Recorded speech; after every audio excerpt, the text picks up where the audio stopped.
So yeah, here are some kind of common causes of harm. You might very well be aware of some of these. Some of these came as a shock to me when I first started learning more about harm reduction a couple of years ago. I think that all of these are obviously super important. One key one is not knowing what to do when things go wrong. I personally got into kind of wanting to know more about harm reduction when I was in my first year of university, and I came home on a Tuesday afternoon, and one of my flatmates had taken an overdose and was on the floor in the kitchen at like 4 p.m. I didn't know what to do. I didn't know if I was to call the police or like an ambulance, that I would get in trouble for being with someone that had taken drugs. I didn't know like what she had taken, what effect that was having on her body. And luckily, someone else in my flat knew a lot more than I did and managed to help her. But I was at that moment, I was so helpless. And I thought if it was just me, like something really bad could have happened because I didn't know enough about this subject. So then I kind of took it upon myself to learn more, and then clearly I've ended up getting really into it. But I just think not what things do go wrong, and things will go wrong even with alcohol. We've all had a friend probably that's been paralytic. Do you know what to do in that situation? Do you know what help you can kind of call upon? Especially if there's drugs that friends might be taking that you might not know about. Kind of knowing what you can do and what you'll get in trouble, like what you won't get in trouble for. Like you're able to call 999. The ambulance aren't gonna do anything if it's like illegal. Do you know what I mean? It's not like that.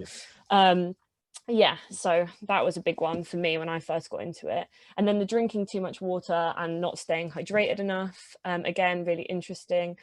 You can drink too much water. You might think, oh, I'm sweating a lot as I've taken MDMA. I'm sweating a lot. I need to drink a lot. And then before you know it, you could have flooded your body, which, what's the word for that, Paul?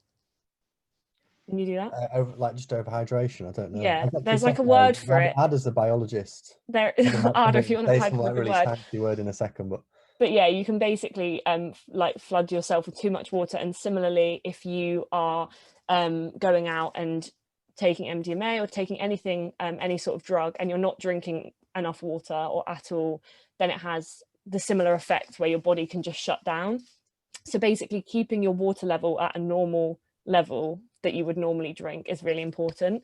yeah. And yeah, I mean, not enough time, sleep, food. The way I see it is like your body, you've got to kind of look after your body. And although you might be doing drugs, which might not be particularly good for your body, you've got to do everything else that you can to keep your body well and safe and feeling good. I know for sure if I don't get enough sleep, like I can't function. So I'm always very careful about how much sleep I've had, even just if I'm having a drink. Um, Making sure that you're kind of on top of what you've eaten. Your stomach lining will not thank you. Just things like that. And yeah, dose is too high.